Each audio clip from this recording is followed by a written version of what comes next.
Një burr mban mbi supet e tij peshën e premtimeve që nuk mund t'i mbajë. Një grua kërkon diçka që parat nuk mund ta blejnë kurrë. Midis tyre, një fëmijë mëson shumë herët se çfarë do të thotë të kesh shpresë.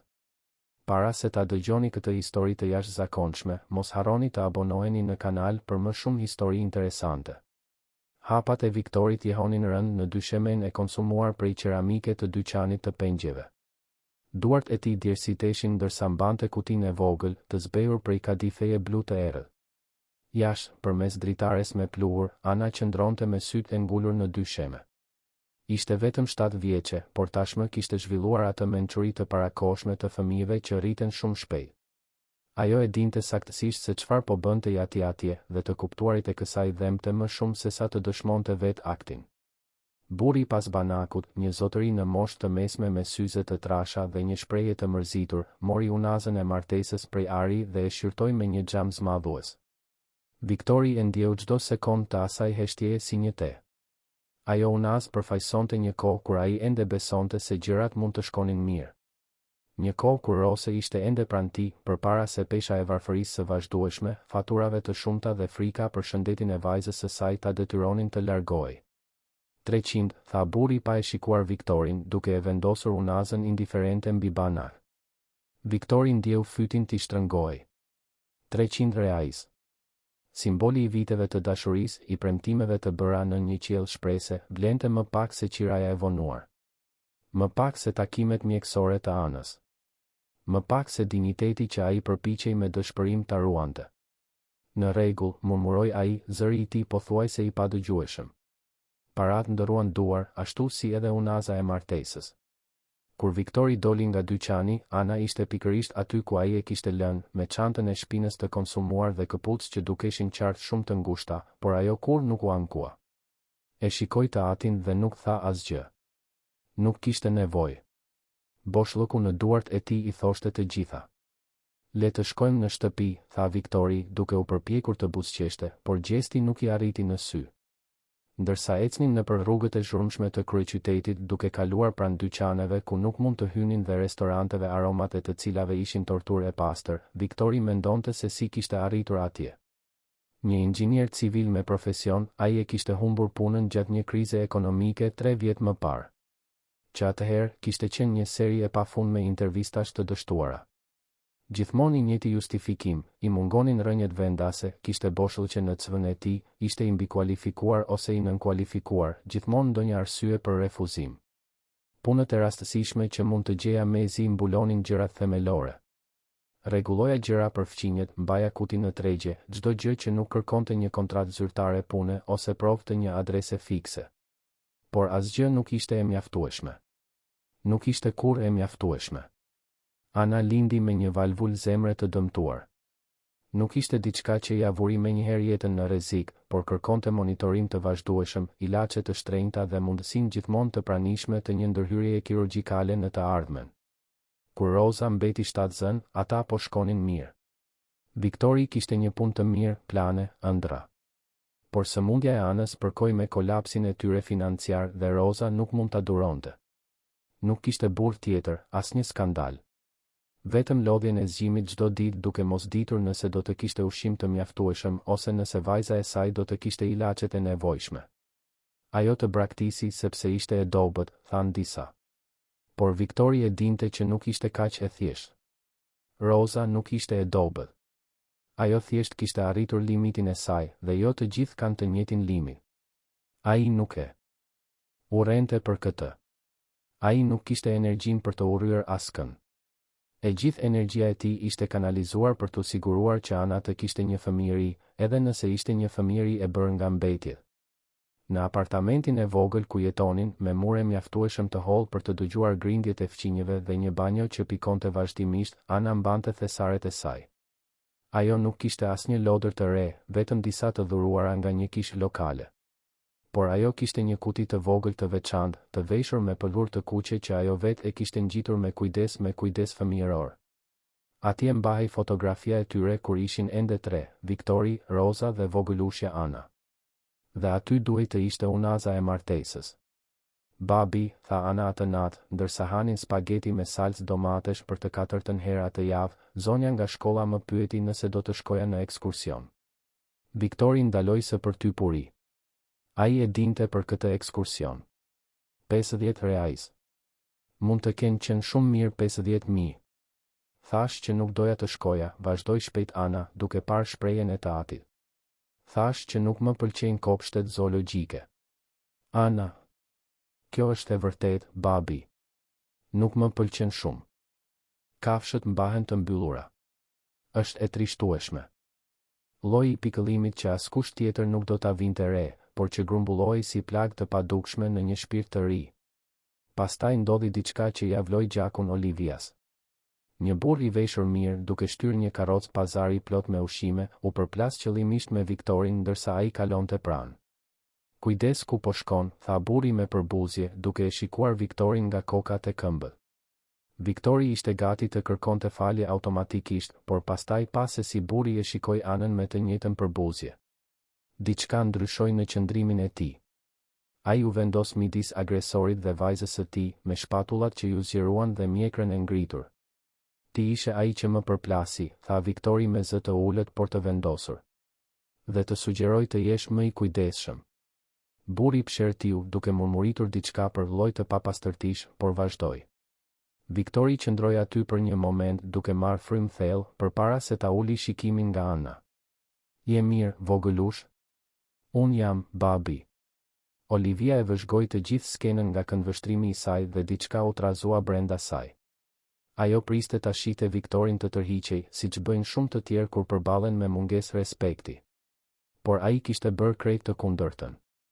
Edhe i zhveshur nga gjithçka, edhe duke mbajtur peshën e disfatës mbi supe, kur vinte puna për të mbrojtur të bien, ai gjeti forcë. Ishte kjo kontradikt që e ma gjepste. Një burr i thyrë që refuzonte të shkatërohej. Një baba që nuk kishte asgjë tjetër veç se dha gjithçka. Kishte dinitet atje, një dinitet që asnjë sasi parash nuk mund ta blinte ose t'ia merrte.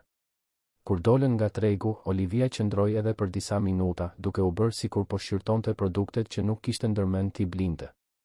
Mendja i vinte me nxitim. A kishte diçka që mund të bënte? A duhej të bënte diçka? Dhe nëse do ta bënte, a do të ishte ndihmë e vërtet apo thjesht një mënyrë tjetër për të qetësuar ndërgjegjen e saj fajtore? Këto pyetje do ta përndiqnin në javët në vijim, ndërsa ai takim i rastësishëm u transformua në diçka shumë më të ndërlikuar nga sa mund ta kishte imagjinuar. Sepse ndonjëherë të shohësh dhimbjen e një personi tjetër nuk ka të bëjë vetëm me empatinë. Ka të bëjë me të parit të reflektuar tek ata diçka nga vetmia jon, nga kërkimi ynë për kuptim. Dhe të kuptuarit e kësaj ndryshon gjithçka. Javët në vijim sollën një rutinë të çuditshme për Olivian. Për herë të parë pas shumë vitesh, ajo kishte diçka për të bërë përveç menaxhimit të investimeve dhe pjesëmarrjes në evente shoqërore boshe. Ajo filloi të frekuentonte atë zonë të qytetit, gjithmonë diskrete, gjithmonë duke vëzhguar nga larg. Nuk ishte përgjim, i tha vetes. Ishte thjesht një interes i vërtet për të kuptuar një realitet të ndryshëm nga i saj. Por thellë, ajo e dinte se po gënjente veten. Kishte diçka më shumë. Viktori dhe Ana përfaqësonin diçka që ajo e kishte humbur kur prindërit e saj vdiqën dhe parat u bën shoqëruesi i saj i vetëm. Ata kishin një lidhje. Dashuri të pakushtëzuar. Qëllim. Të gjitha gjërat që pasuria e saj nuk mund t'i blinte. Ishte një pasdite me shi që Olivia i pa përsëri, këtë herë në një situatë që e shqetësoi veçanërisht. Viktori po largohej nga një ndërtesë zyrash në qendër të qytetit, ku me sa duket kishte pasur një intervistë tjetër pune. Ajo e njohu menjëherë gjuhën e trupit të tij, supet e përkulura, një ecje të ngadaltë, shpreha e dikujt që sapo kishte marrë një tjetër refuzim. Ana po e priste në një shesh aty pranë, e ulur në një stol në një pemë, e fshehur nga shiu i imën. Kur pa të atin që po afrohej, nuk kishte nevojë ta pyeste. Përgjigjja ishte shkruar në të gjithë fytyrën e tij. Nuk funksionoi, tha Viktori, duke u ulur pranë saj. S'ka problem, babi. Do t'ja dalim. Pjekuria në zërin e asaj fëmije ishte njëkohësisht e admirueshme dhe zemërthyes. Olivia, duke shikuar nga brenda një kafeneje përballë rrugës, ndiu një dhimbje të fortë në gjoks. Si mund ta ngushëllonte një 7 vjeçare të atin për dështimet profesionale? Si mund të ishte e fortë kur duhej të ishte thjesht një fëmijë? Atë natë, në apartamentin e saj, Olivia mori një vendim. Nuk mund të vazhdonte të shikonte. Duhej të bënte diçka. Por e dinte që qasja e saj duhej të ishte e kujdesshme. Kishte krenari të përfshirë, dinjitet që nuk mund të shkelej. Nëse Viktori do të zbulonte se dikush po përpiqej ta ndihmonte nga keqardhja, kjo mund të shkatëronte atë pak vetë respekt që i kishte mbetur. Filloi në mënyrë delikate. Ai përdori kontaktet e tij në botën e biznesit për të zbuluar se ku i kishte dërguar Viktori cëvtë e tij. Pastaj, diskret nëpërmjet ndërmjetësve, ai siguroi disa dyer për të filluar hapjen e tyre. Një kompani ndërtimi e mesme që kishte nevojë për një inxhinier civil të përkohshëm. Një kurs teknik falas mbi teknologjitë e reja të ndërtimit që ishte i hapur për regjistrim. Mundësi të vogla që mund të dukeshin si rastësi. Ajo bëri gjithashtu kërkime për gjendjen e zemrës së anës. Zbuloi programe shëndetësore qeveritare që mund të ndihmonin me kostot mjekësore. Ajo plotësoi formular në emër të Viktorit, duke falsifikuar nënshkrimet kur ishte e nevojshme. Ajo e dinte se po i ndërhynte privatësisë duke manipuluar jetën pa leje. Por e justifikoi këtë duke i thënë vetes se qëllimi justifikonte mjetet. Shenja e parë që plani i saj po funksiononte erdhi 3 javë më vonë. Olivia ishte në kafenen e saj të zakonshme të vëzhgimit kur pa Viktorin dhe anën duke ecur në rrugë. Kishte diçka të ndryshme tek ai. Supet e tij ishin pak më pak të përkulura. Hapat e tij kishin pak më shumë energji. Më vonë, nëpërmjet burimeve të tij, ai e zbuloi arsyen. Viktori kishte marrë një telefonat nga kompania e ndërtimit. Ata donin ta intervistonin për një pozicion të përkohshëm. Nuk ishte puna e ëndrave të tij, por ishte një fillim. Ishte shpresë. Megjithatë, me këtë sukses të vogël erdhi një ndërlikim që Olivia nuk e kishte parashikuar. Viktori filloi të dyshonte se diçka nuk shkonte. Si mund të lindnin kaq papritur këto mundësi, pas muajsh me dyert të mbyllura? Pse tani? Pse ai? Një natë, ndërsa Ana flinte, Viktori rinte zgjuar duke menduar për gjithçka. Letrat që vinin me vonesë, telefonatat nga kompanitë që mezi i kujtonte ti kishte kontaktuar, njoftimin se borxhi mjekësor i anës ishte ulur në mënyrë misterioze për shkak të një programi social për të cilin nuk e kujtonte se kishte aplikuar.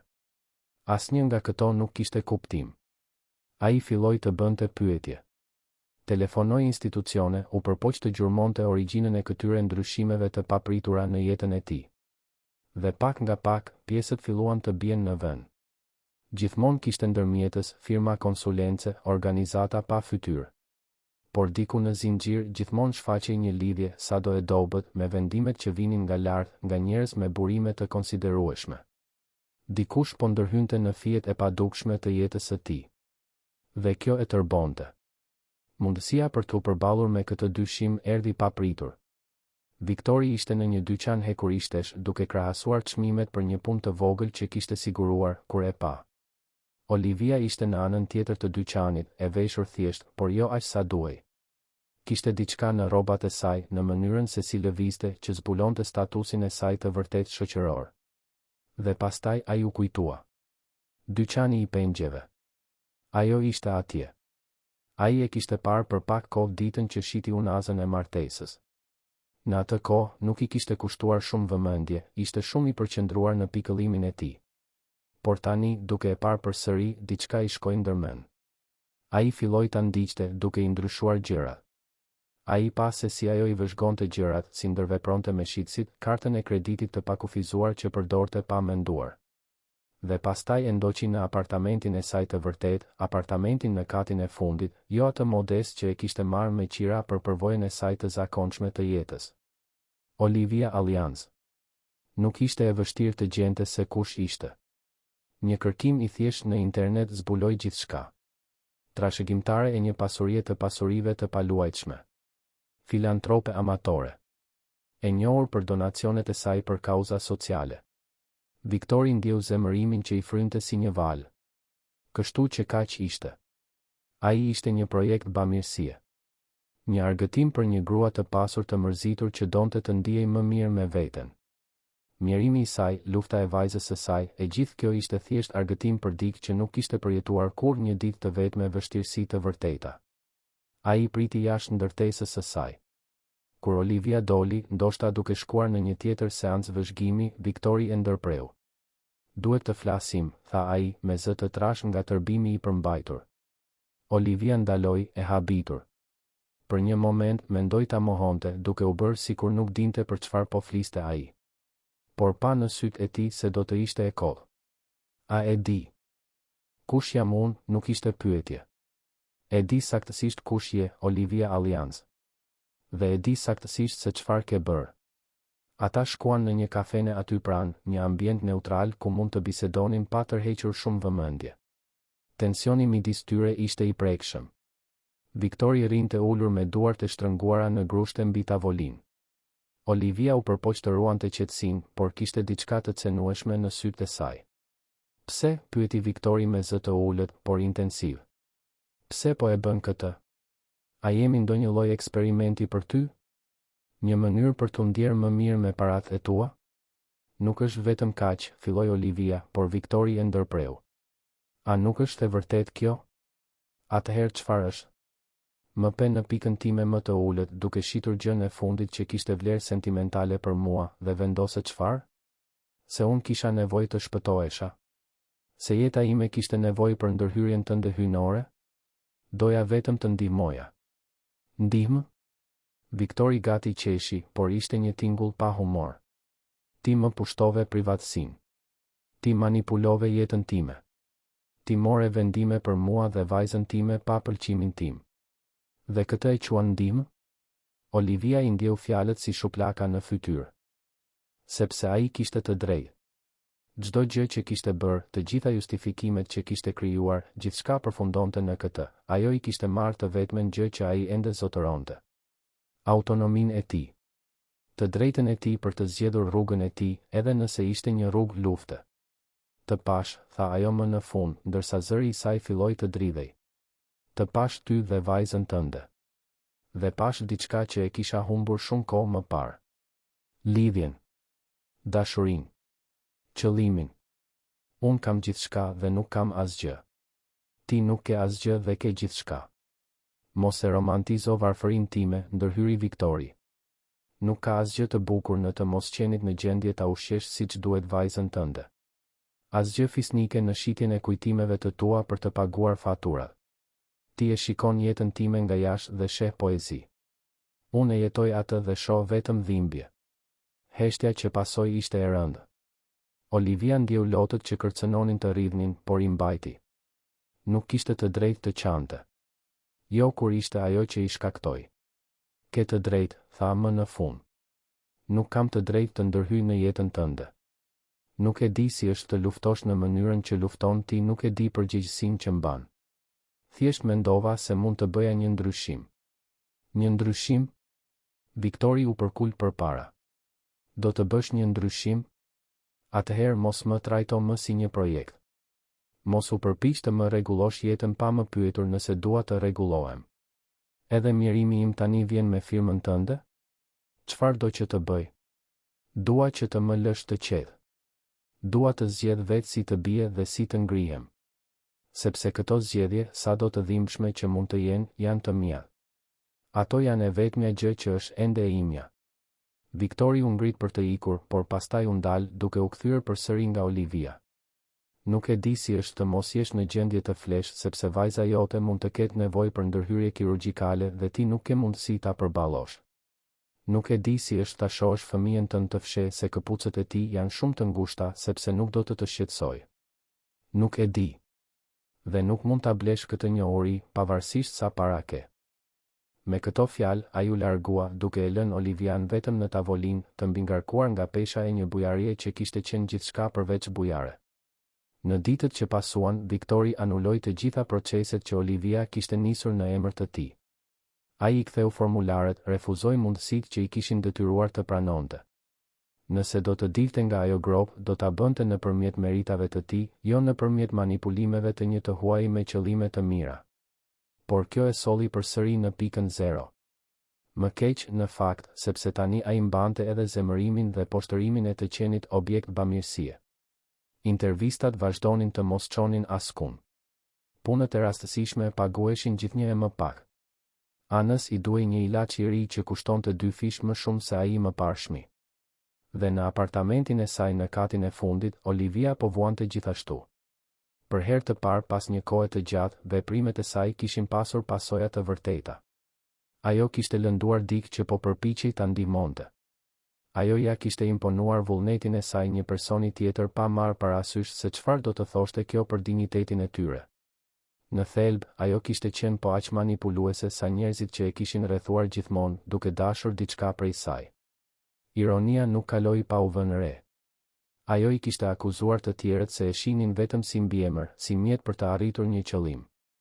Dhe pastaj kishte bërë pikërisht këtë me Viktorin dhe Anën. I kishte transformuar ata në simbole të asaj që dëshironte, pa i parë si njerëz të vërtet me vullnetin dhe krenarinë e tyre. Ishte gjatë njërës prej atyre netëve pa gjumë që Olivia mori një vendim tjetër. Ajo u kthye në dyqanin e pengjeve. I njëjti burr me syze të trasha ishte ende aty, me të njëjtën shprehje të mërzitur. Ajo e përshkroi unazën, datën e përafërt kur ishte shitur. Ai kërkoi nëpër të dhëna për disa minuta. Ende e kam këtu, tha ai, duke treguar unazën e thjesht prej ari. Askush nuk e bleu. 500. Olivia pagoi pa bërë pazar.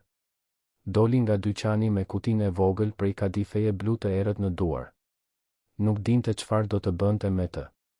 Ndoshta do ta mbante për gjithmonë. Ndoshta do të gjente një mënyrë për t'ia kthyer Viktorit pa u dukur thjesht si një manipulim tjetër. Ndoshta do të ishte thjesht një kujtesë e përhershme se si qëllimet e mira hapin rrugën drejt vendeve të këqija. Ajo që ajo nuk e dinte ishte se ky akt i blerjes së unazës së martesës do të ishte katalizatori për një sër ngjarjesh që do të ndryshonin jetën e të gjithë të përfshirëve në mënyra që askush nuk mund t'i kishte parashikuar. Sepse ndonjëherë gjestet më të thjeshta mbajnë peshën më komplekse. Dhe ndonjëherë përpjekja për të rregulluar një gabim vetëm sa krijon gabime më të mëdha. Kishin kaluar 2 javë që nga përballja në kafene. Viktori nuk e kishte parë Olivian që atëherë dhe pikërisht kështu e donte. Ai u kthye në rutinën e tij të zakonshme, zgjohej herët, e çonte Anën në shkollë, e kalonte ditën duke kërkuar punë ose duke bërë punë të ndryshme, merrte vajzën e tij, përgatiste darkën me çfarëdo që kishte, e ndihmonte me detyrat e shtëpisë, e vinte në shtrat. Rutina ishte e lodhshme, por të paktën ishte e tija. Zgjedhjet e tij. Vendimet e tij. Dështimi apo suksesi i tij, çfarëdo që të ishte. Por jeta ka një mënyrë të veçantë për të mos bashkëpunuar me dëshirat tona për thjeshtësi. Në shkollën e Anës, mësuesja kërkoi të fliste me Viktorin. Diçka në shprehjen e saj e bënte atë të kishte frikë nga më e keqja. Ana është një vajzë e mrekullueshme, filloi mësuesja Kiara, një grua e moshës së mesme me flokë gri dhe sy të mirë. Inteligjente, e sjellshme, gjithmonë i ndihmon shoqet e klasës. Por unë jam e shqetësuar. Me çfarë? Pyeti Viktori, duke ndjer barkun të shtrëngoi. Ndonjëherë i bie të fikët gjatë pushimit. Nuk është asgjë dramatike, vetëm disa sekonda. Por ka ndodhur 3 herë këtë muaj. Dhe duket e lodhur vazhdimisht. Viktori ndjeu se bota përreth tij po tkurrej. Ai e dinte çfarë do të thoshte kjo. Gjendja e zemrës së Anës po përkeqësohej. Ilaçi që ai mund të përballonte, versioni më i lirë gjenerik, nuk ishte i mjaftueshëm. Ajo kishte nevojë për atë origjinalin, më të shtrenjtën. Ose më keq, mund të kishte nevojë për ndërhyrjen kirurgjikale që mjekët kishin përmendur si një mundësi në të ardhmen. Do ta çojte mjeku, tha ai, duke u përpjekur ta mbante zërin të qetë. Ka edhe diçka tjetër, vazhdoi Kiara me ngurrim. Prindërit e tjerë komentuan se Ana vesh të njëjtat rroba pothuajse çdo ditë. Dhe ajo gjithmonë refuzon ushqimet e lehta, duke thënë se nuk ka uri, por unë e kam parë duke parë ushqimin e shokëve të klasës. Poshtërimi ja dogji fytyrën Viktorit. Ishte një gjë për të dinte për varfërinë e tij. Ishte krejt tjetër gjë ta zbulonte atë, ta diskutonin të panjohur, ta kthenin në thashë theme. Unë kujdesem për vajzën time, tha ai, me zë më të ashpër nga ç'kishte ndërmend. E di, tha Kiara butësisht. E shoh dashurinë midis jush të dyjave. Unë thjesht po përpiqem të ndihmoj. Ka programe ndihme në shkollë, kupon ushqimi, donacione për uniforma. Nuk kam nevojë për bamirësi. Fjalët dolën automatikisht në mënyrë mbrojtëse. Por sapo i tha, Viktori u pendua. Ai po e linte krenarin e tij ta vinte anën në rrezik. Krenaria nuk do të paguante për vizitën te mjeku që i nevojitej. Nuk do të blinte ilaçin e duhur. Nuk do ta ushqente siç duhet vajzën e tij. Më fal, tha ai, duke kaluar duart mbi fytyrë. Jam thjesht i lodhur. E kuptoj. Dhe oferta ime është ende në fuqi. Asnjë gjykim, asnjë burokraci. Vetëm ndihmë. Viktori pohoi me kokë, duke mos i besuar zërit të tij për t'u përgjigjur. Ai doli nga shkolla duke u ndier më i vogël se kurrë. Si kishte arritur në këtë pikë? Kur saktësisht jeta e tij ishte shndërruar në një seri të pafundme poshtërimesh, por më e keqja ende nuk kishte ardhur. Atë natë, ndërsa Ana flinte, Viktori bëri kërkime për gjendjen e saj. Ajo që lexoi e tmerroi. Nëse nuk trajtohej siç duhet, valvula e dëmtuar mund të çonte në ndërlikime serioze. Nuk ishte çështje nëse, por kur Ana kishte nevojë për kujdes më të mirë nga sa mund të ofronte ai. Atëherë ra telefoni i saj. Një numër i panjohur. Përshëndetje? Zë Viktor? Ky është spitali Santa Clara. Kemi informacione për vajzën tuaj, Anën. Zemra e Viktorit ndaloi. Çfarë ndodhi? A është mirë? Po, më vjen keq për frikën. Bëhet fjalë për trajtimin e saj. Ne morëm një donacion anonim posaçërisht për rastet kardiake pediatrike. Vajza juaj është në listën e përfituesve. Kjo do të mbulonte të gjitha konsultat, ekzaminimet dhe medikamentet e nevojshme për 6 muajt e ardhshëm. Viktori heshte. 6 muaj trajtim. I mbuluar. Ishte një mrekulli. Ishte shpëtim.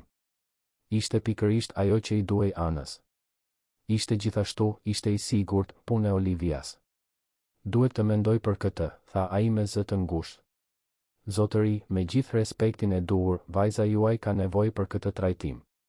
Sipas të dhënave tona, ajo duhet të kishte bërë kontrolle pasuese 2 muaj më parë. E di, tha Viktori, duke mbyllur sytë. E di.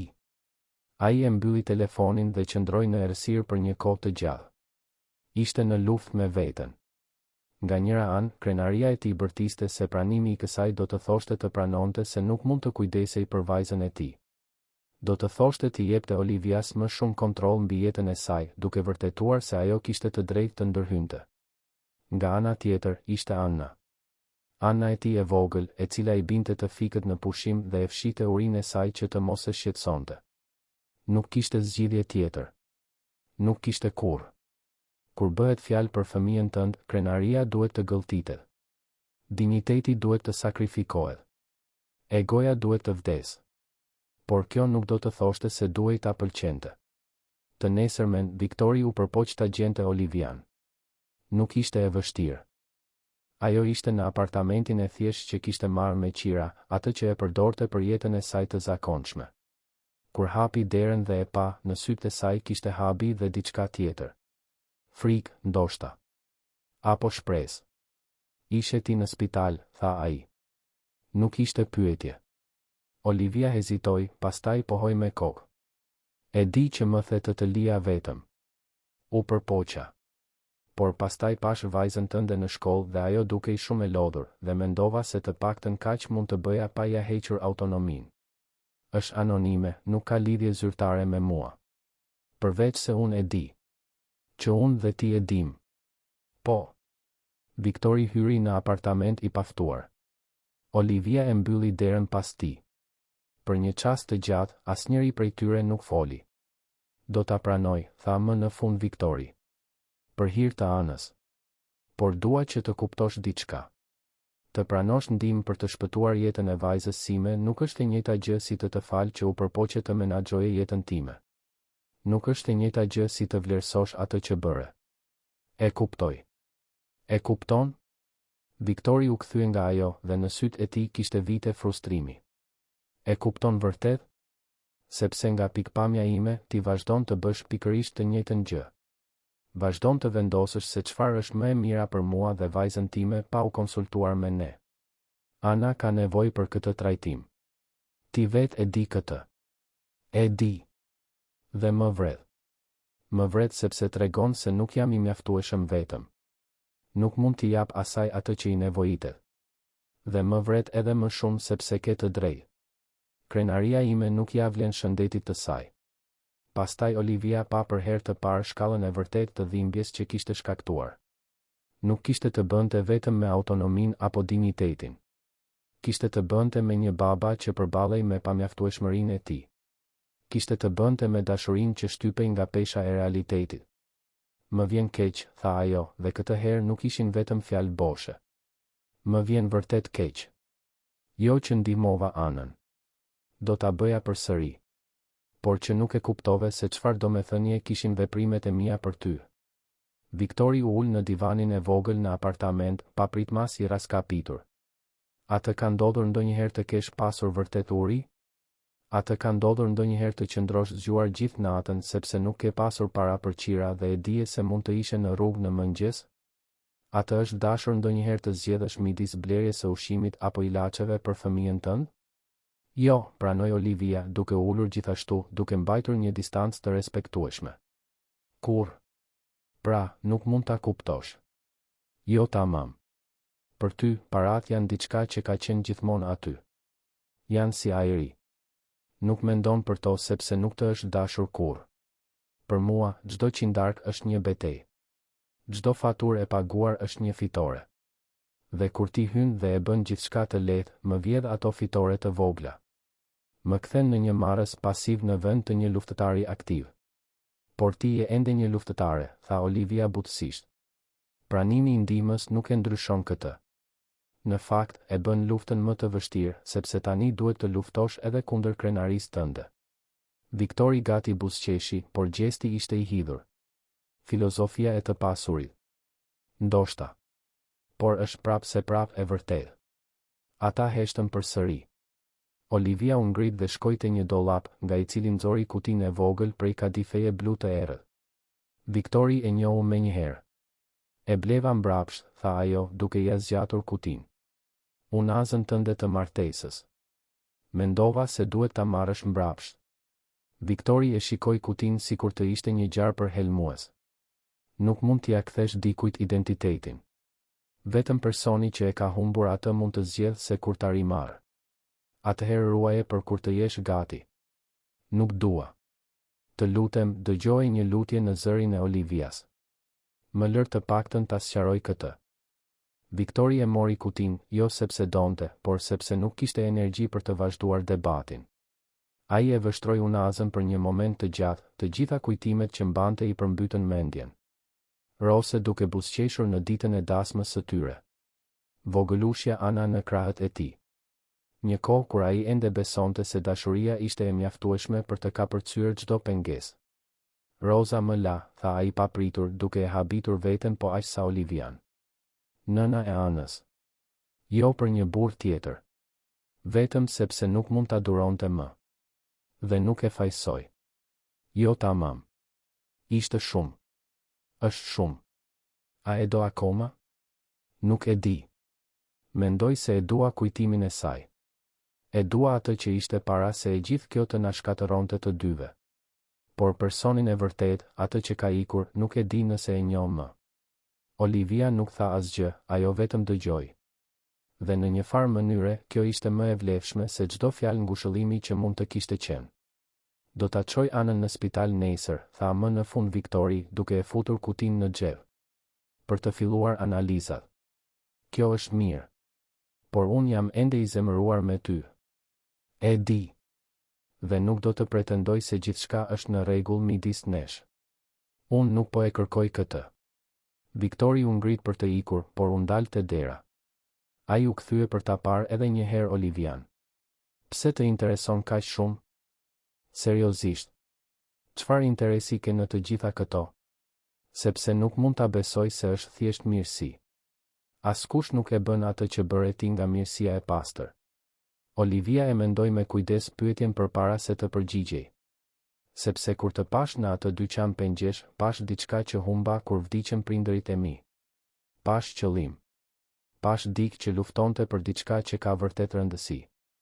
Dhe doja të isha pjesë e kësaj. Egoiste, e di. Por është e vërteta. Pra, e gjithë kjo ishte për ty, jo për mua. Në fillim, ndoshta po. Por jo më.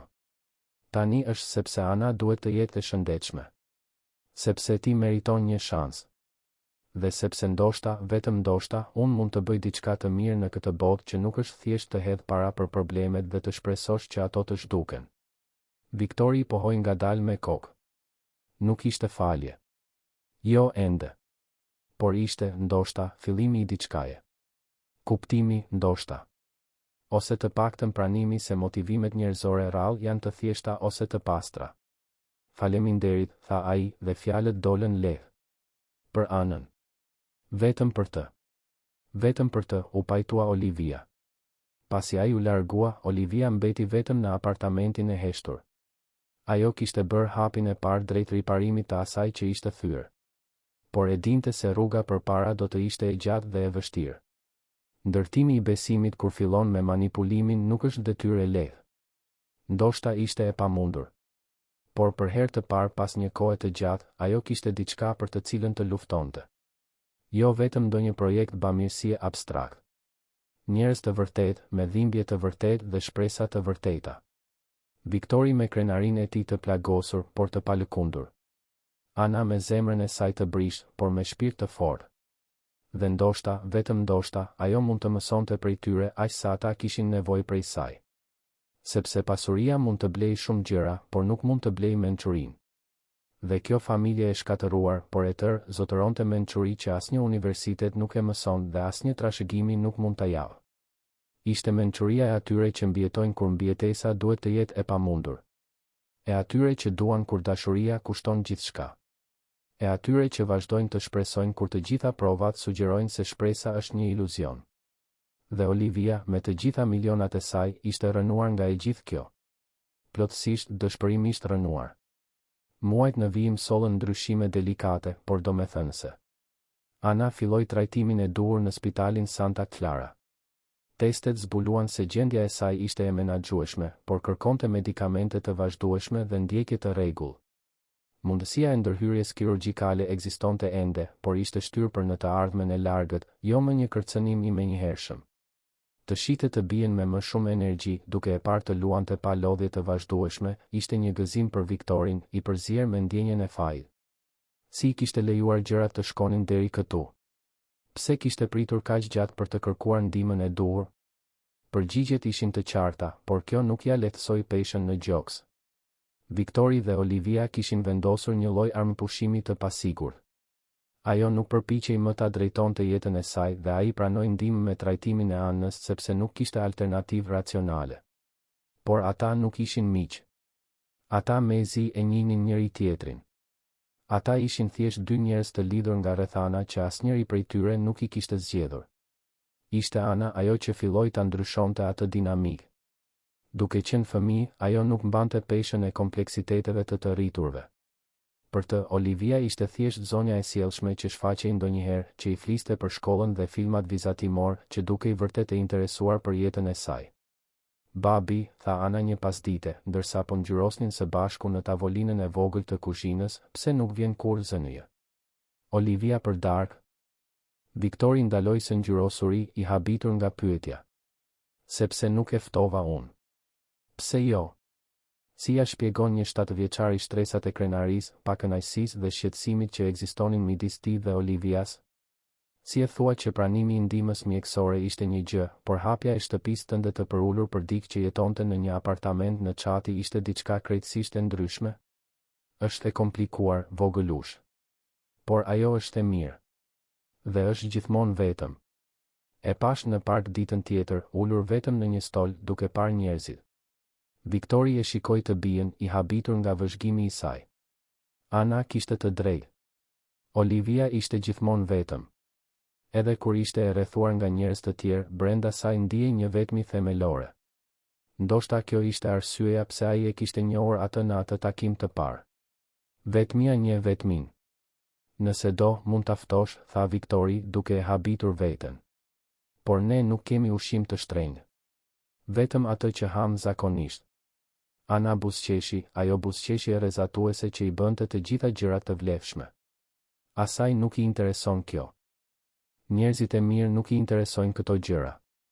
Dhe kështu ndodhi që, të premten pasardhëse, Olivia u shfaq te dera e apartamentit të Viktorit me një picë në dorë. Jo një picë e shtrenjtë nga një restorant luksoz, por një picë e thjeshtë nga piceria në cep. Ana tha se ishte pica të premteve, shpjegoi Olivia duke u dukur vërtet nervoze. E thash edhe unë, apo jo? Viktori buzëqeshi dobët. Kur të kemi para për pica, po. A mund të hyj brenda?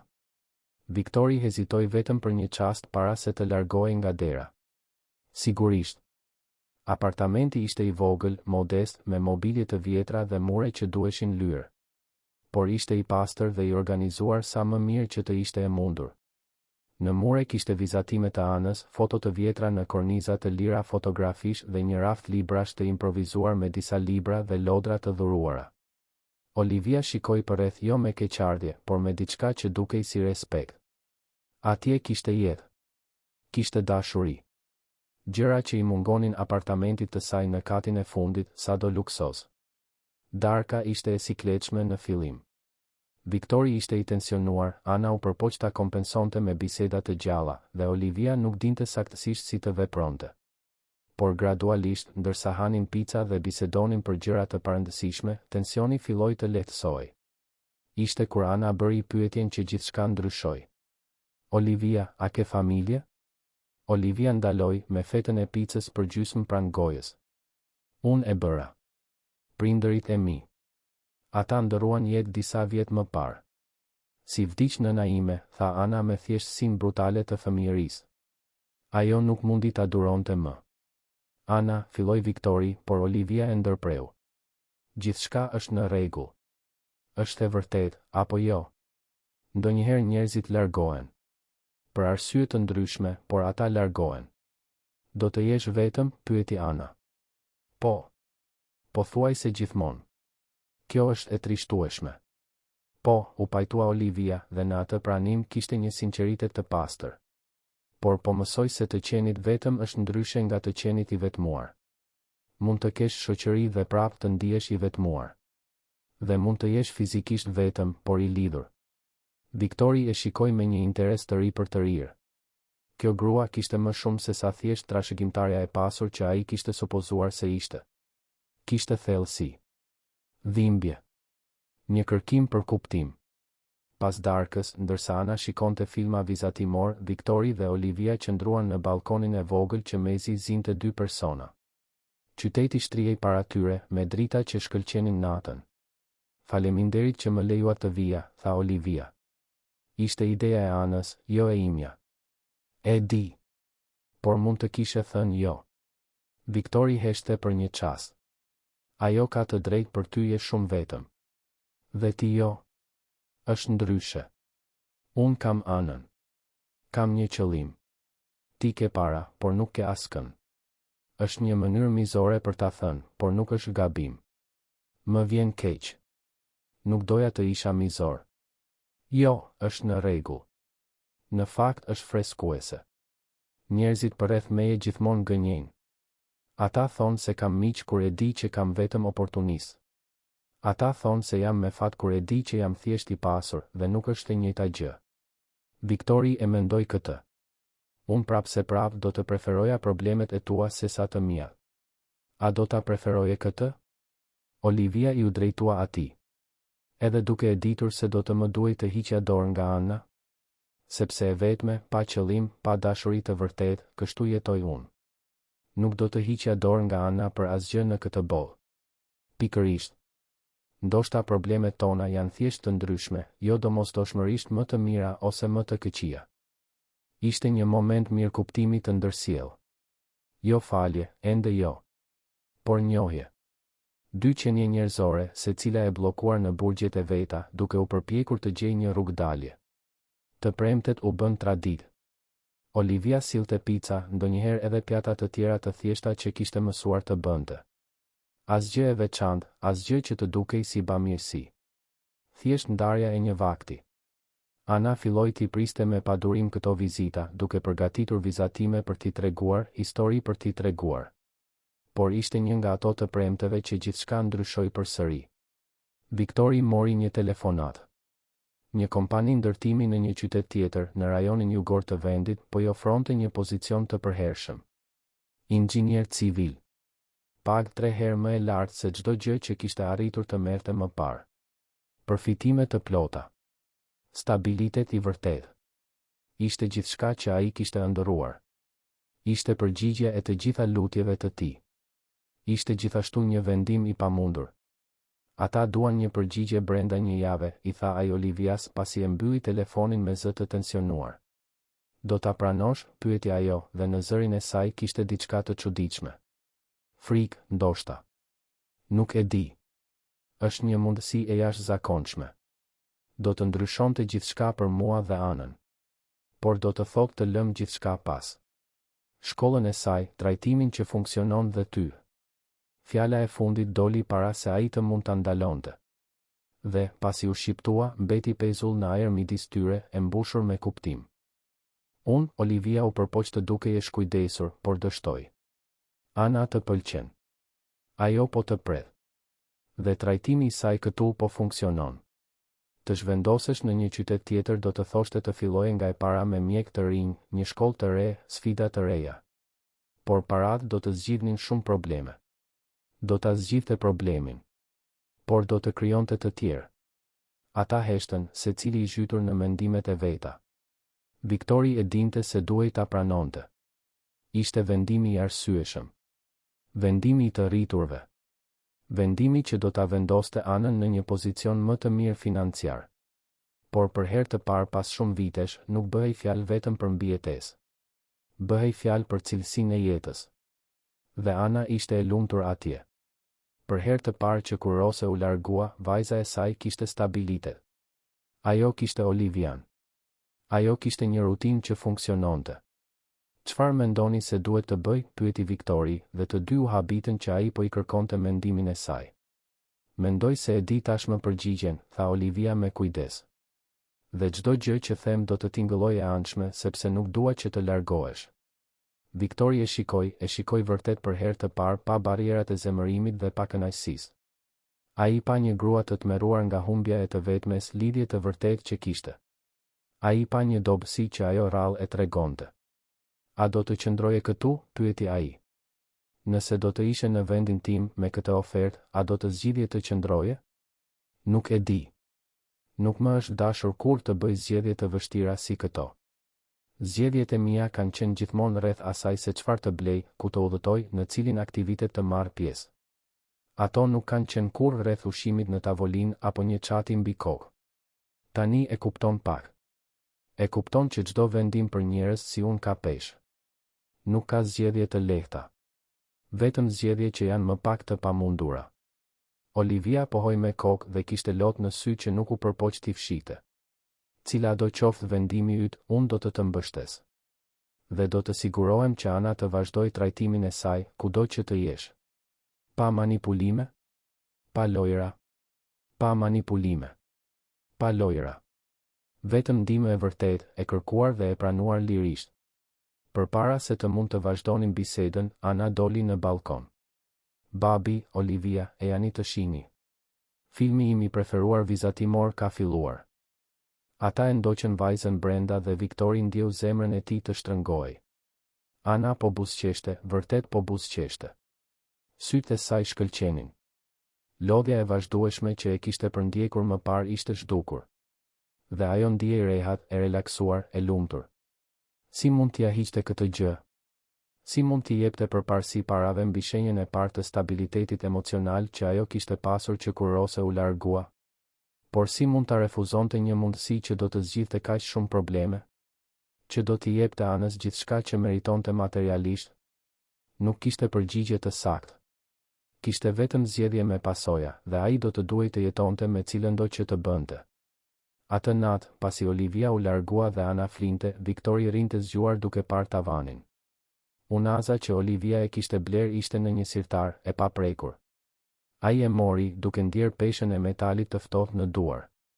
Rosa ishte larguar sepse bara ishte shumë e madhe. Ai nuk e fajsonte. Por tani, për herë të parë, kishte një shans ta lehtësonte atë barë. T'i jepte Anës atë që meritonte. Dhe ai po nguronte. Pse? Sepse Olivia tani ishte pjesë e ekuacionit, sepse për herë të parë që kur Rose u largua, kishte një prani tjetër të rrituri në jetën e tyre, sepse Ana më në fund kishte diçka që i ngjante një figurë nëne, edhe nëse e papërsosur dhe e ndërlikuar. Këto ishin pyetje që ai nuk ishte gati t'u përgjigjej. Kështu që e vuri përsëri unazën, e fiku dritën dhe u përpoq të flinte. Por gjumi nuk i vinte lehtë. Nuk i vinte kur vendimet të pamundura e prisnin në agim. Java që Viktori duhej të vendoste për ofertën e punës i kaloi si rëra në përgishta. Çdo ditë sillte argumente të reja për secilën palë. Pranimi nënkuptonte siguri financiare. Refuzimi nënkuptonte stabilitet emocional. Ai nuk mund t'i kishte të dyja. Ndërkohë, Olivia po përballej edhe me vendimet e saj. Fondacioni familjar, i cili kishte qenë në duart e administratorëve profesionistë që kur prindërit e saj kishin ndërruar jetë, kishte nevojë për drejtim. Këshilltarët po e ushtronin presion që të merrte kontrollin aktiv. Kishte projekte të rëndësishme që prisnin miratim, investime që kishin nevojë për firma, vendime që vetëm trashëgimtari i drejt për drejt mund t'i merrte. Kjo do të thoshte kthim në atë botë. Bota e mbiemrave të rëndësishëm, detyrimeve shoqërore dhe njerëzve që e shihnin atë vetëm si një mjet për të arritur një qëllim. Do të thoshte të lije pas atë periudhë të shkurtër anonimiteti, lidhjeje të vërtetë, qëllimi që nuk vinte me lajka. Do të thoshte t'i lije Viktorin dhe Anën.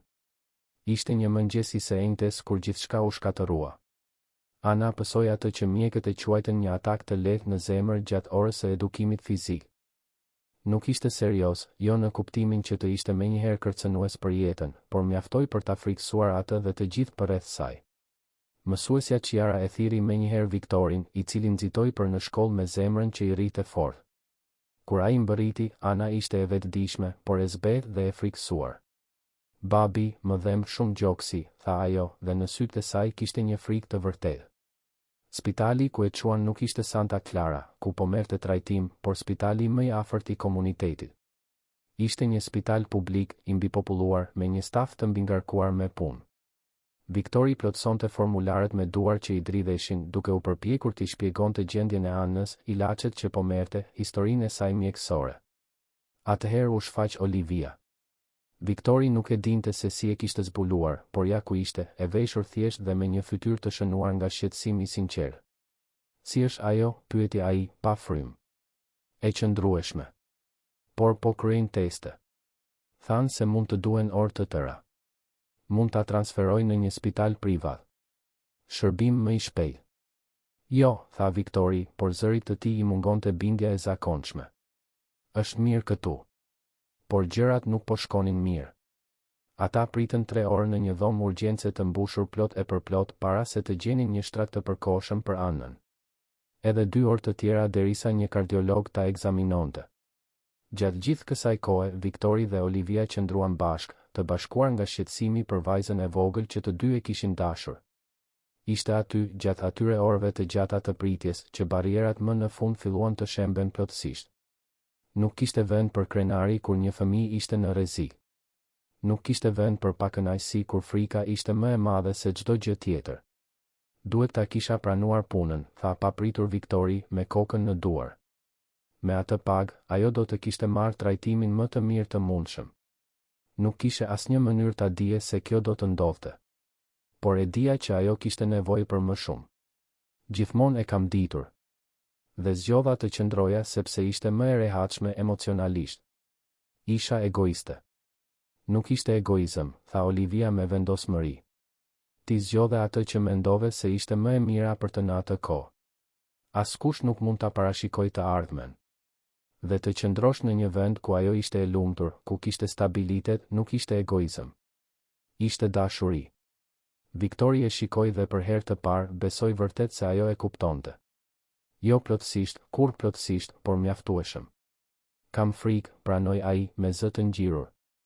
Nuk e di çfarë do të bëj nëse i ndodh diçka. Ajo është e gjitha që kam. E gjitha që jam. Olivia i mori dorën, një gjest i thjesht por i thellë. Asgjë nuk do t'i ndodh. Mjekët thanë se ishte e lehtë. Vetëm një frikë. Po sikur të mos jetë kështu? Po sikur të jetë një shenjë e diçka e më të keqe që po vjen? Pra, le ta zgjidhim këtë. Së bashku. Fjala varej midis tyre. Së bashku. Kur saktësisht ishin bërë ata një ne? Kur ishte tretur vija ndarse midis dhënësit dhe marrësit, midis ndihmësit dhe të ndihmuarit në diçka më egalitare? Më në fund u shfaq kardiologu, një burr në moshë të mesme me një shprehje të lodhur, por të sjellshme. Ana e vogël do të jetë mirë, tha ai. Ishte një aritmi e përkohshme, ndoshta e shkaktuar nga sforcimi fizik i kombinuar me gjendjen e saj. Do ta përshtasim ilaçin e saj dhe do t'i duhet të shmangë ushtrimet e sforcuara për një farë kohe. Lehtësimi që ndjeu Viktori ishte fizik. Këmbët gati sa nuk ju lëshuan. Olivia e mbajti në krah, duke e mbajtur drejt. A mund ta shohim? Pyeti Viktori. Po. Ajo po pushon, por mund të pres vizitor. Ana ishte shtrirë në një shtrat spitali, duke u dukur e vogël dhe e brish nën çarçafët e bardhë. Por kur pa të atin dhe Olivian të hynin, buzëqeshi. Babi, edhe zënëjë. Olivia është këtu. Po, jam, tha Olivia, duke ju afruar shtratit. Si ndihesh? Më mirë. Doktori tha që zemra ime është e fortë, thjesht ka nevojë për ndihmë ndonjëherë. Kështu është. Je e fortë, Ana. Shumë e fortë. Viktori u ul në anën tjetër të shtratit, duke mbajtur dorën e vogël të vajzës së tij. Më friksove, vogëlushe. Më fal, babi. Nuk ishte me qëllim. E di. Nuk ishte faji yt. Ana hodhi një vështrim midis babait të saj dhe Olivias, mençuria e saj fëmijërore vuri re diçka në ajër. Ju të dy dukeni të lodhur. Po ziheni përsëri? Jo, tha Viktori, duke e habitur veten. Nuk po zihemi. Mirë. Sepse më pëlqen kur ju të dy jeni këtu. Ndihemi si familje. Fjalët e pafajshme kishin një peshë të jashtëzakonshme. Viktori dhe Olivia shkëmbyen vështrime, të dy duke kuptuar se çfarë po thoshte vërtet Ana. Ajo e donte këtë. Ajo donte që ata të ishin familje. Ajo donte të mbushte boshllëkun që kishte lënë Rose. Ishte shumë përgjegjësi për t'i ngarkuar një fëmijë. E megjithatë, ishte ajo që ajo donte. Ajo që i nevojitej. Ana ra në gjumë disa minuta më vonë, e raskapitur nga kjo përvojë e vështirë. Viktori dhe Olivia dolën nga dhoma që ajo të pushonte. Në korridor, realiteti i situatës i goditi përsëri. Duhet ta refuzoj punën, tha Viktori. Nuk mund ta largoj nga mjekët që e njohin rastin e saj. Jo pas kësaj. A është i sigurt? Jo. Por është vendimi më pak i gabuar. Olivia pohoi me kokë. Dhe unë duhet të marr drejtimin e fondacionit. Antarët e bordit po kërcënojnë se do të pushojnë nga puna punonisit nëse nuk kthehen për të nënshkruar miratimet e nevojshme. Ka njerëz të vërtetë që varen nga këto vendime. Kur? Së shpejti. Javën tjetër më së voni. Ata qëndruan të heshtur, ndërsa pesha e vendimeve të tyre të veçanta i shtypte. Nuk ka pse të jetë fundi, tha më në fund Olivia. Mund të vi për vizitë. Mund të mos jetë çdo të premte, por prap se prap mund të jem atje. Mundem, e përsëriti Viktori fjalën. Po ti, a do ta bësh? Sepse kur të kthehesh në atë botë, i rrethuar nga ngjarje dhe detyrime, do të jetë e lehtë të harrosh dy njerëz në një apartament të vogël. Nuk do ta harroj. Ti më ndryshove. Nuk mund të kthehem thjesht në atë që isha më parë. Njerëzit e thonë këtë. Por njerëzit gjithashtu kthehen te modelet e tyre të vjetra. Ti ende nuk më beson, nuk ishte një pyetje, por një vëzhgim i trishtueshëm. Unë besoj se ti dëshiron të bësh gjën e duhur. Por të duash dhe të bësh janë gjëra të ndryshme. Para se Olivia të mund të përgjigjej, një infermiere ju afrua. Je ti baba i Anës? Po. Ajo po ju kërkon të dyve. Tha se nuk mund të flej nëse nuk jeni aty. Ata u kthyen në dhomë, ku Ana i priste me sy të përgjumur. Më premtoni se do të qëndroni derisa të më zër gjumi përsëri. Ne premtojmë, tha Viktori. Të dyja? Olivia shikoi Viktorin, i cili pohoi me kokë pothuajse pa u vënë re. Të dy, konfirmoi ajo. Ata u ulën në anët e kundërta të shtratit, secili duke mbajtur nga njërin dorë të Anës. Dhe atje, në atë dhomë spitali të ndriçuar nga dritat fluoreshente të forta, me tingujt e monitorëve të zemrës që bien në sfond, diçka ndryshoi rrënjësisht midis tyre. Nuk ishte dashuri. Jo ende. Ishte diçka më themelore dhe më e thellë. Ishte përkushtim. Ishte pranim se ata ishin të lidhur tani, të lidhur nëpërmjet fëmijës midis tyre. Ishte pranim se jetët e tyre ishin ndërthurur në një mënyrë që nuk mund të zhbëhej lehtë. Ana ra përsëri në gjumë, frymëmarrja e saj u bë e thellë dhe e rregull. Por Viktori dhe Olivia mbetën, asnjëri nuk donin të ishin të parët që e lëshonin dorën e vajzës. As të parët që e prishnin këtë moment të brish lidhjeje. Faleminderit që je këtu, tha më në fund Viktori, me zë të ulët që të mos e zgjonte Anën. Nuk ka asnjë vend tjetër ku duhet të jem. Edhe me gjithçka që ndodhi mes nesh, me gjithë zemërimin dhe pakënaqësinë, sidomos për shkak të kësaj. Sepse do të thotë që e kemi kapërcyer. Që kemi gjetur diçka më të madhe se egoja dhe krenaria jon. Viktori mendoi për këtë. Kishte të drejtë. Ata kishin kaluar nga zemërimi në diçka më komplekse. Jo pikërisht miqësi. Jo plotësisht partneritet. Por diçka. Diçka të vërtetë dhe të qëndrueshme. Kur të marrësh përsipër fondacionin, tha ai me ngurim, ka diçka që mund të bësh. Jo për mua, por si pjesë të punës. Çfarë? Ka shumë familje si imja. Shumë fëmijë si Ana. Njerëz që bien në çarje të sistemit sepse u mungojnë burimet ose lidhjet. Ndoshta mund ta përdorni pozicionin tuaj për të ndihmuar vërtet. Jo me bamirësi që i heq dinjitetin, por me programe që i fuqizojnë njerëzit të ndihmojnë veten. Olivia ndjeu lotët që i digjnin syt. Ky ishte qëllimi që kishte kërkuar. Jo të shpëtonte një person si një projekt personal, por të përdorte burimet e saj për të krijuar ndryshime sistemike. Të ndihmonte pa i hequr autonominë. Të fuqizonte pa i poshtëruar. Do ta bëj, premtoi ai. Do ta bëj këtë fokusin e fondacionit. Dhe dua që ju të më ndihmoni. Dua perspektivën tuaj, përvojën tuaj. Sepse unë mund të kem para, por ju keni një uri se si është në të vërtetë të jesh në anën tjetër. Unë nuk jam ekspert në asgjë tjetër përveç dështimit. Je ekspert në mbijetesë. Në ruajtjen e dinjitetit kur gjithçka komplotoi për ta vjedhur. Kjo është më e vlefshme se çdo diplomë. Viktori nuk u përgjigj, por shtrëngimi i tij në dorën e Anës u shtrëngua pak. Ishte një po e heshtur. Një angazhim për të punuar së bashku, jo si bamirës dhe përfitues, por si partner me forma të ndryshme ekspertize. Ana u përzie në gjumë, duke murmuritur diçka të pakuptueshme. Instinktivisht, si Viktori ashtu edhe Olivia u përkulën, gati për ta ngushëlluar. Por ajo u qetësua, duke u zhytur përsëri në një gjumë të thellë. Ajo do të jetë mirë, tha Olivia. Vazhdo, u pajtua Viktori, dhe këtë herë, ai e besoi vërtet. Sepse për herë të parë nuk po përballesha me gjithçka vetëm. Kisha ndihmë. Ndihmë të vërtetë, të sinqertë, pa kushte. Dhe kjo bëri gjithë ndryshimin. Kjo nuk i zgjidhi të gjitha problemet. Viktori ishte ende i varfër. Ana ende kishte një problem me zemrën. Olivia ende mbante barën e vetmisë që rrifte nga pozicioni i saj shoqëror. Por tani ata i përballonin këto gjëra së bashku, dhe kjo e bënte peshën më të durueshme.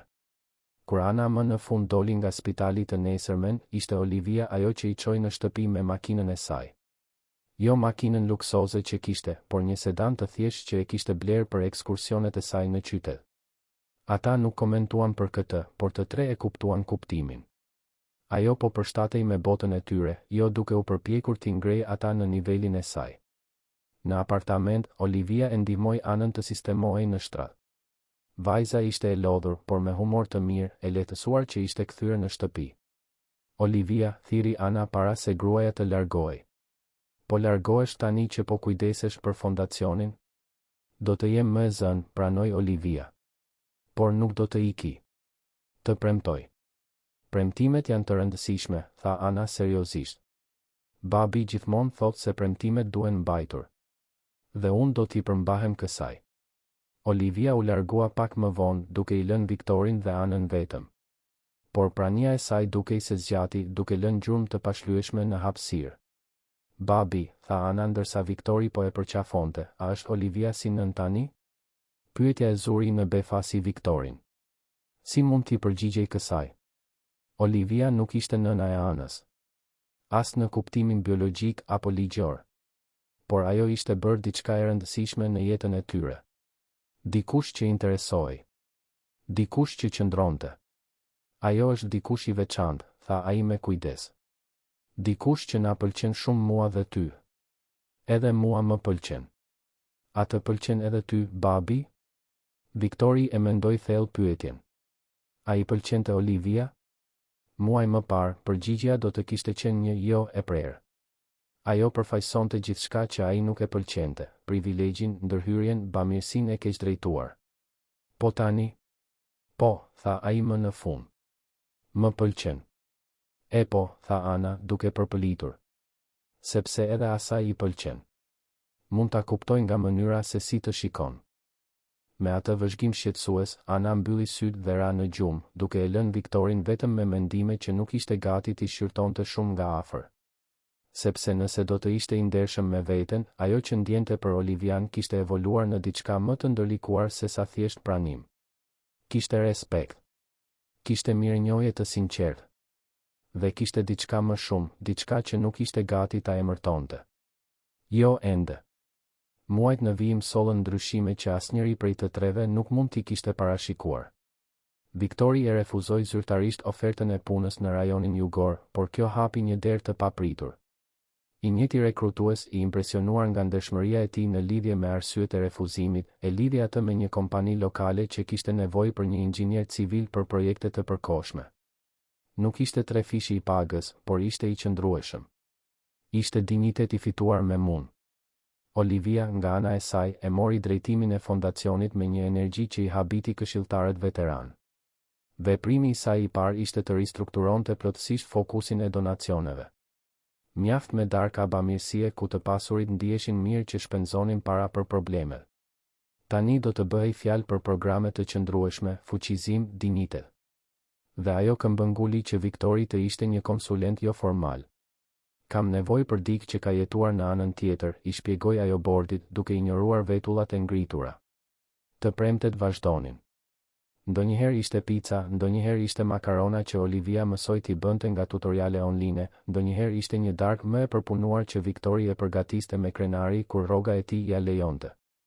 Ana u bë më e fortë, u bë më e shëndetshme. Mjekët ishin optimistë. Ndërhyrja kirurgjikale që më parë dukej e pashmangshme, tani ishte vetëm një mundësi e largët. Ishte një nga ato të premteve, 6 muaj pas episodit në spital, që gjithçka ndryshoi përsëri. Ana po bënte detyrat e shtëpisë në tryezën e kuzhinës. Viktori dhe Olivia po lanin enët së bashku, një koreografi familjare që e kishin zhvilluar gjatë javëve. Ishte aq normale, aq e rehatshme, saqë pothuajse harruan se si e kishin filluar të gjithën me zemërim dhe pa kënaqësi. Viktor, tha Olivia pa pritur, ndërsa duart e saj ndaluan ndërsa thanin një pjath. A mund të pyes diçka? Sigurisht. Pse nuk e vure kur unazën përsëri? Edhe Viktori ndaloi me duart e zhytura në ujin e lavamanit. Sepse kjo do të ishte gënjeshtër. Gënjeshtra? Ajo unaz përfaqëson një martesë që nuk ekziston më. Një premtim që u shkel. Jo për fajin e askujt, thjesht u shkel. Ta vendosje përsëri do të ishte si të pretendoje se ajo histori është ende gjallë. Dhe a është kështu? Rose nuk ka qenë pjesë e jetës sime për vite me radhë. Nuk e urrej. Nuk e fajsoj. Por ai kapitull ka mbaruar. Dhe unaza i përket atij. Olivia pohoi me kokë, duke e përthithur këtë. Atëherë, çfarë bën me të? Po mendoja t'ja jepja Anës kur të rritet. Që të di se dashuria ekzistonte, edhe nëse nuk zgjati. Që të kuptoj se dështimi nuk e fshin atë që ishte e mirë. Kjo është e bukur. Është realiste. Sepse dashuria nuk është një përrallë. Është e ndërlikuar dhe e papërsosur, dhe ndonjëherë nuk mjafton. Ata heshtën, duke mbaruar së lar pjatat. Por kishte diçka në ajër, një tension që nuk ishte i pakëndshëm, thjesht i pranishëm. Po ti, pyeti Viktori. Nuk je martuar kur? Nuk ke pasur kur askënd? Kam pasur disa lidhje. por gjithmonë ka pasur çështje parash. Nuk e dija kur nëse më pëlqenin apo çfarë përfaqësoja. Përfundimisht hoqa dorë nga përpjekjet. Kjo duhet të jetë e vetmuar. Ishte. Por nuk është më. Jo që kur të takova. Viktori e shikoi, me të vërtetë e shikoi. Ai nuk e pa trashëgimtaren e pasur, jo gruan që ishte përpjekur t'i kontrollonte jetën, por vetëm Olivian. Një person që përpiqej të gjente vendin e saj në botë, njësoj si ai. Ana pyeti nëse je si nën tani, tha ai papritur. Çfarë përgjigjesh? Ai tha që ishe dikush i veçantë. Dikush që na pëlqente shumë. Dhe a është e vërtet kjo? Dhe e vërteta. Olivia buzëqeshi, por në atë buzëqeshje kishte trishtim. Ndonjëherë kam frikë se e gjithë kjo është e përkohshme. Se do të zgjohesh një ditë dhe do të kuptosh se nuk ke më nevojë për mua. Se ishte thjesht një nevojë, jo një dëshirë e vërtetë. Olivia, Viktori u kthye tërësisht nga ajo, duke i fshirë duar. Ke bërë shumë gjëra gjatë këtyre muajve të fundit. Ke qenë ndërhyrëse, ke qenë ndërlikuar, ke qenë arrogante. Por ke qenë edhe e pranishme. Ke qenë konstante. Dhe ke treguar se mund të ndryshosh, se mund të dëgjosh. Kjo nuk është gjë e vogël. Por nuk është dashuri. Fjalët qëndronin mes tyre, të pastra dhe të sinqerta. Viktori nuk u përgjigj menjëherë. Sepse e vërteta ishte e ndërlikuar. Ai e pëlqente Olivian. Ai e respektonte atë. Ai e vlerësonte praninë e saj. Por dashuria? Ky ishte një territor i frikshëm pas gjithçkaje që kishte kaluar me Rozën. Nuk e di çfarë është, pranoi ai më në fund. Por e di që ti ke rëndësi. Për mua dhe për Anën. Dhe kjo duhet të thotë diçka. Para se Olivia të mund të përgjigjej, Ana u shfaq në kuzhinë. E mbarova detyrën. A mund të luajmë diçka? Momenti u prish, por ndoshta ishte për të mirën. Disa biseda kishin nevojë për kohë që të piqeshin. Ata luanin një lojë të vjetër tavoline që Ana e kishte mësuar nga shkolla. Qeshnin me lëvizjet e këqija, festonin fitoret e vogla. Ishte kaq normale, kaq e zakonshme, kaq krejtësisht e jashtëzakonshme në thjeshtësinë e saj. Kur Olivia iku atë natë, Viktori e shoqëroi deri te dera. Në korridorin e ndërtesës, larg veshëve të Anës, ajo ndaloi. Më vjen keq, tha ajo. Pse? Për presionin që më bëtë. Me atë pyetje në lidhje me dashurinë. Nuk ishte e drejtë. Ai ishte i ndershëm. Dhe unë preferoj ndershmërinë. Edhe kur dhemb. Sidomos kur dhemb. Sepse atëherë e di që është e vërtetë. Olivia buzëqeshi, një buzëqeshje e vogël por e sinqertë. Natën e mirë, Viktor. Mirë mbrëma, Olivia. Ajo po kthehej për të ikur kur Viktori foli përsëri. Olivia? Po bën një punë të shkëlqyer në fondacion. Kam parë lajmet. Programet që ke zbatuar po i ndihmojnë vërtet njerëzit. Nuk do të kishte qenë e mundur pa ndihmën tuaj. Pa perspektivën tuaj. Ne jemi një ekip i mirë. Po, u pajtua ajo, dhe në ato fjalë kishte shpresë. Javët në vijim sollën ndryshime graduale. Viktori mori një ngritje në detyrë në punën e tij të përkohshme, e cila u bë e përhershme. Paga e tij u rrit. Nuk ishte një pasuri, por mjaftonte për më shumë se sa thjesht mbijetesë.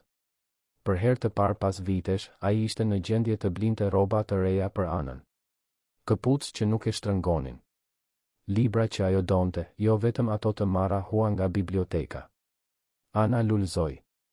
Zemra e saj ende kishte nevojë për monitorim, por ishte e fortë. Qeshte më shumë, luante më shumë, ishte bërë përsëri fëmijë në vend të rriturit të vogël që rrethanat e kishin detyruar të ishte. Dhe Olivia gjeti një qëllim. Fondacioni në udhëheqjen e saj filloi të bënte një ndryshim të vërtetë.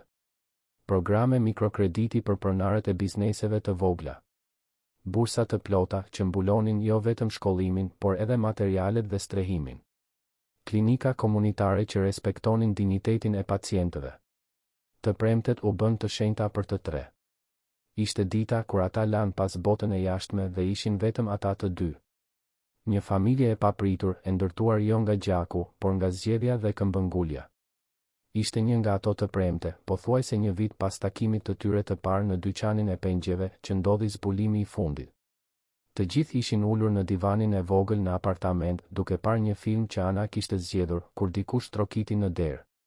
Viktori u ngrit në këmbë, i intriguar. Nuk kishte pritur askën. Kur hapi derën, gjeti një grua në prag. Për një moment, nuk e njohu. Pastaj truri i tij regjistroi tiparet e njohura, sytë që Ana kishte trashëguar. Rose. Emri doli si një pëshpëritje e tronditur. Pas ti, ai dëgjoi Olivian të ngrihej, ndoshta duke ndjerë tensionin. Dhe Ana e tij e vogël, u ngrit gjithashtu. Përshëndetje Viktor, tha Rosa me zë të dridhur. E di që nuk kam të drejtë të jem këtu. Por duhet të flas me ty me të dy. Viktori qëndroi i paralizuar, i pasigurt se çfarë të bënte. Ishte Olivia ajo që mori vendimin. Ajo ja preku krahun butësisht. Do ta çoj Anën në dhomë që ta përfundoj filmin atje.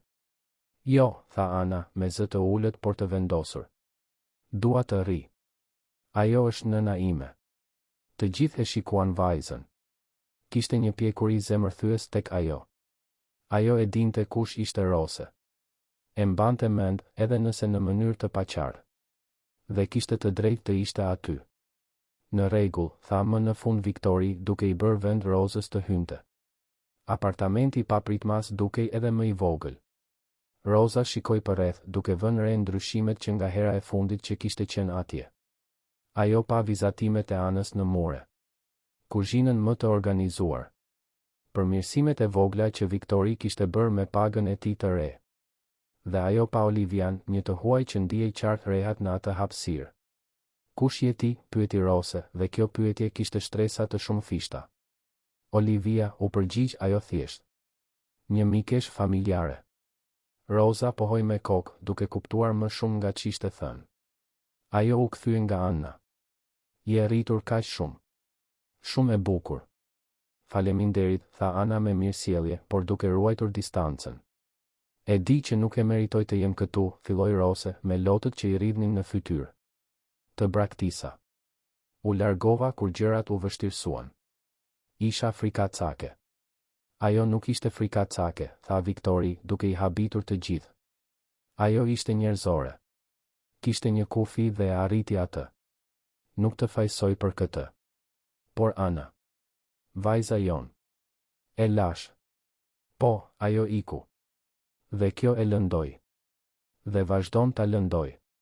Por tani është gjithashtu pjesë e historisë së saj. Diçka që do t'i duhet ta përpunoj dhe përfundimisht ta pranoj. Rosa e shikoi Anën duke kërkuar shenja zemërimi, refuzimi.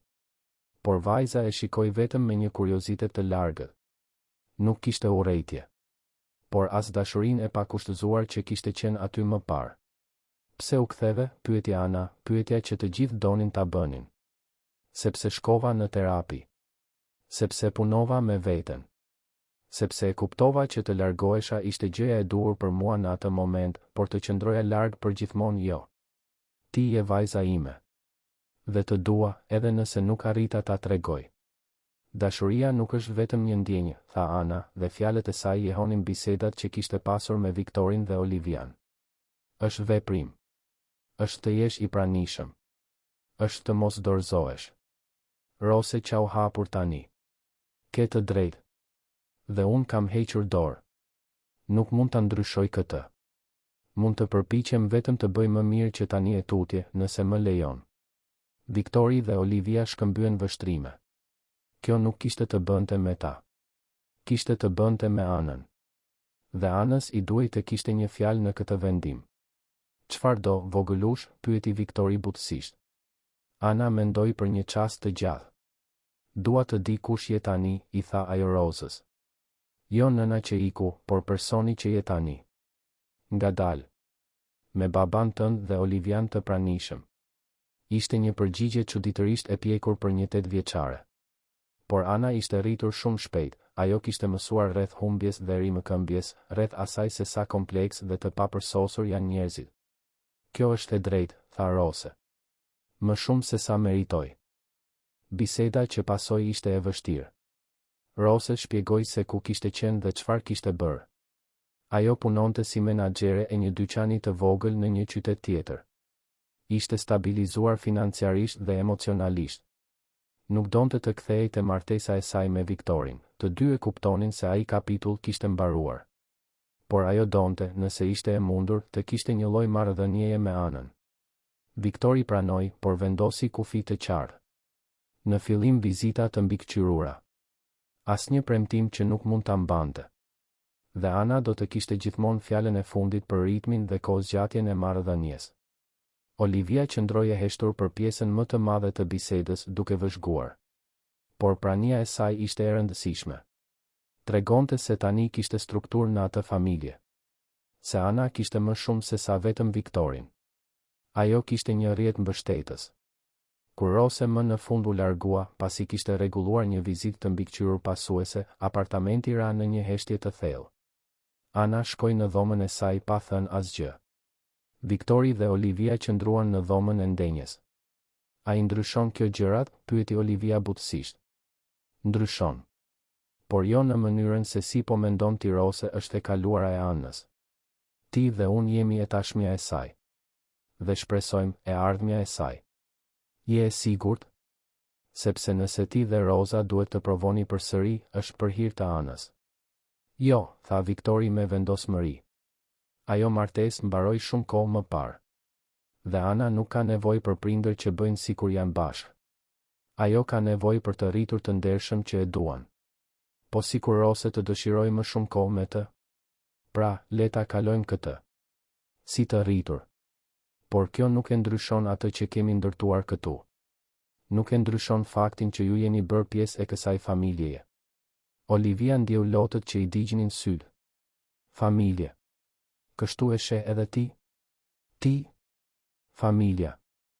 Kështu e sheh edhe ti? Kështu e shohim të gjithë. Edhe Ana. Ajo tha dje se ishe si një nën e dytë për të. Dikush që zgjodhi të qëndronte.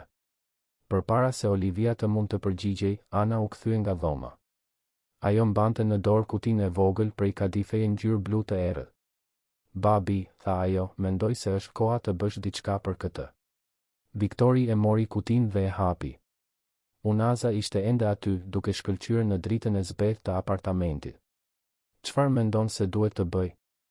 Mendoj se duhet ta bësh atë që tham, tha Ana me një mençuri që i shkon për 7 moshës së saj. Jepi dikujt kur të jesh gati. Kur të përfaqësoj një premtim të ri, jo një të vjetër. Viktori e shikoi Olivian. Ajo e ktheu vështrimin. Asnjëri prej tyre nuk tha asgjë, por diçka kaloi mes tyre. Mirë kuptim. Mundësi. Shpresë. Një ditë, tha Viktori, duke mbyllur kutinë. Kur të vi koha e duhur. Ana buzëqeshi, e kënaqur me përgjigjen. A mund ta mbaroj së shikuari filmin tim tani? Mundesh, tha Viktori duke qeshur. Kur Ana u kthye në dhomë, Viktori dhe Olivia ishin përsëri vetëm. Ai ende e mbante kutinë.